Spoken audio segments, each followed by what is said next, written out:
Anticipation builds as there are talks of a possible second summit between the leaders of Pyongyang and Washington. President Moon Jae-in highlighted the necessity of such a meeting so that two key players can make crucial progress in denuclearization efforts. Shin Se-min starts us off from the nation's top office.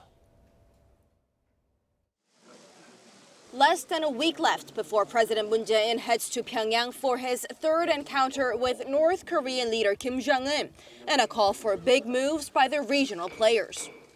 Chairing his weekly meeting with the cabinet, President Moon said the leaders of North Korea and the U.S. need to hold a second summit themselves, and he asked both parties to make bold decisions.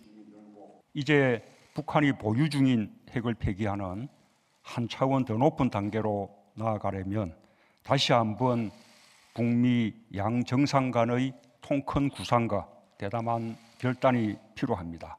한반도의 완전한 비핵화는 기본적으로 북미 간의 협상으로 해결되어야 할 문제입니다. And the president said he will continue to act as a mediator between the two, a role he said both Kim Jong-un and President Trump have asked him to play. He added that Pyongyang needs to follow through on dismantling its nuclear facilities, and Washington needs to take corresponding steps. And when that happens, the two sides must put aside their deep-rooted distrust embedded between them since 70 years ago. Internally, the Moon administration is doing its best to accelerate the denuclearization drive. The government has finalized a bill on ratifying the inter-Korean agreement reached in April that it plans to submit to the parliament, and efforts to continue to bring lawmakers with the president on his trip to the north.